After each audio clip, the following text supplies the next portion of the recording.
지금이 바로 그때입니다. 예레미야 16장 1절에서 13절 말씀. 여호와의 말씀이 또 내게 임하여 이르시되 너는 이 땅에서 아내를 맞이하지 말며 자녀를 두지 말지니라. 이곳에서 낳은 자녀와 이 땅에서 그들을 해산한 어머니와 그들을 낳은 아버지에 대하여 여호와께서 이와 같이 말씀하시오니 그들은 독한 병으로 죽어도 아무도 슬퍼하지 않을 것이며 묻어주지 않아 지면의 분토와 같을 것이며 칼과 기근에 망하고 그 시체는 공중의 새와 땅의 짐승의 밥이 되리라. 여호와께서 이와 같이 말씀하시되 조상집에 들어가지 말라. 가서 통곡하지 말며 그들을 위하여 애곡하지 말라. 내가 이 백성에게서 나의 평강을 빼앗으며 인자와 사랑을 제함이라. 여호와의 말씀이니라. 큰 자든지 작은 자든지 이 땅에서 죽으리니 그들이 매장되지 못할 것이며 그들을 위하여 애곡하는 자도 없겠고 자기 몸을 베거나 머리털을 미는 자도 없을 것이며 그 죽은 자로 말미암아 슬퍼하는 자와 떡을 떼며 위로하는 자가 없을 것이며 그들의 아버지나 어머니의 상사를 위하여 위로의 잔을 그들에게 마시게 할 자가 없으리라. 너는 잔치집에 들어가서 그들과 함께 앉아 먹거나 마시지 말라. 만군의 여호와 이스라엘의 하나님께서 이와 같이 말씀하시니라. 보라, 기뻐하는 소리와 즐거워하는 소리와 신랑의 소리와 신부의 소리를 내가 내 목전 내 시대에 이곳에서 끊어지게 하리라. 내가 이 모든 말로 백성에게 말할 때에 그들이 내게 묻기를 여호와께서 우리에게 이 모든 큰 재앙을 선포하심은 어찌 됨이며 우리의 죄악은 무엇이며 우리가 우리 하나님 여호와께 범한 죄는 무엇이냐 하거든. 너는 그들에게 대답하기를 여호와께서 말씀하시되 너희 조상들이 나를 버리고 다른 신들을 따라서 그들을 섬기며 그들에게 절하고 나를 버려 내 율법을 지키지 아니하였음이라. 너희가 너희 조상들보다 더욱 악을 행하였도다. 보라, 너희가 각기 악한 마음의 완악함을 따라 행하고 나에게 순종하지 아니하였으므로 내가 너희를 이 땅에서 쫓아내어 너희와 너희 조상들이 알지 못하던 땅에 이르게 할 것이라. 너희가 거기서 주야로 다른 신들을 섬기리니 이는 내가 너희에게 은혜를 베풀지 아니함이라 하셨다 하라. 코로나 바이러스로 인해 전 세계가 약 3년 동안이나 고통을 당했습니다. 그리고 지금도 멈추지 않고 연일 확진자가 많이 나오는 상황입니다. 이 같은 상황 속에서 다른 사람들과의 접촉을 꺼리는 현상인 접촉 포비아라는 현상이 많이 나타나고 있습니다. 접촉 포비아란 흔히 비대면 접촉이라고 말하는 것처럼 사람 대 사람이 만나는 것보다는 온라인이나 전화나 문자로 모든 것을 해결하려고 하는 현상을 말합니다. 외부 활동이 줄어들고 다른 사람들을 직접 만나지 않다 보면 낯선 사람에 대한 두려움과 혐오감이 생기게 되는데 이러한 현상을 접촉 포비아라고 합니다. 그리고 요즘 많이 나타나는 소위 묻지마 폭행이나 흉기 난동 사건 등의 사회적 문제도 접촉 포비아의 문제일 수도 있다라고 전문가들이 말합니다. 그러므로 사람의 인성이 정상적으로 발달하고 사회성을 기르기 위해서는 반드시 다른 사람들과의 만남과 교류가 있어야만 합니다.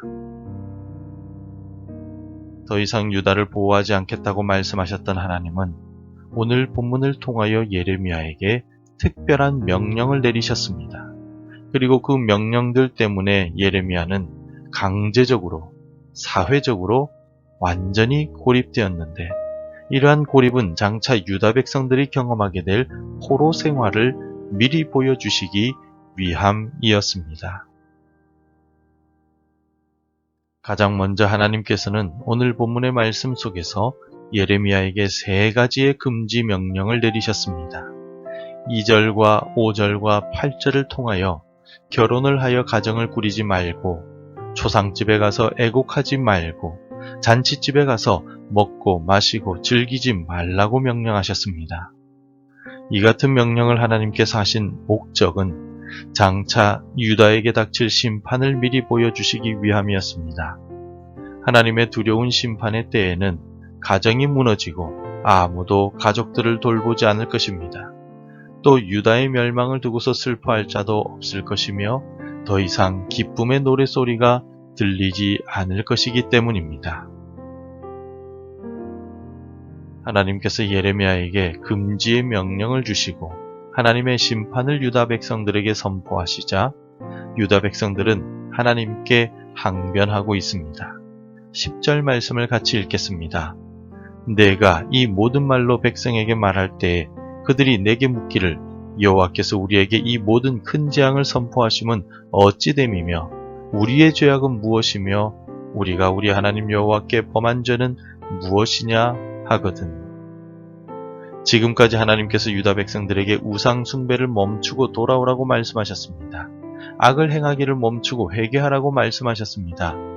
그런데 유다 백성들은 이제 와서 또다시 자신들의 죄가 무엇인지 설명해 달라고 말합니다.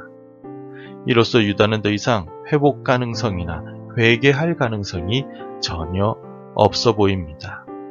그래서 하나님께서는 유다 백성들의 죄에 대하여 다시금 말씀하신 이후에 13절 말씀과 같이 유다 백성들을 이방 땅으로 내쫓겠다고 말씀하십니다. 사자성어 중에 과이불개라는 말이 있습니다. 잘못을 하고도 고치지 않는다라는 뜻의 사자성어인데 오늘 유다 백성들에게 너무나도 어울리는 사자성어가 아닐까 생각이 듭니다. 또 오늘 우리 사회도 과이불개의 사회인 것 같습니다. 정치인들은 부정부패에도 불구하고 얼굴 두껍게 자리에 앉아 있습니다. 교회 지도자들도 세습이나 재정에 관련된 죄를 짓고도 뻔뻔스럽게 강단에 서 있습니다. 성도들은 예수님을 더 사랑한다고 입으로는 말하지만 삶에서는 세상을 더 사랑하고 있습니다. 잘못을 하고 잘못을 알면서도 고치지 않는 오늘 우리 사회가 과이불개의 사회이며 오늘 본문의 유다 백성들의 모습과도 너무나도 닮은 것 같습니다. 유다 백성들이 하나님의 심판을 받고 멸망하게 되는 근본적인 이유는 그들이 범죄했기 때문만은 아닙니다.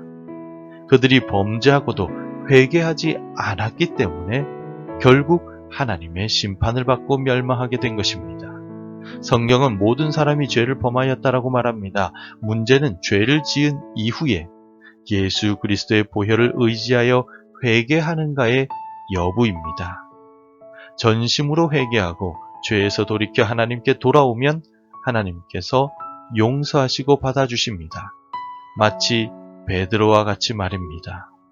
그러나 고치지 않고 회개하지 않으면 하나님의 심판을 받고 멸망하게 될 것입니다.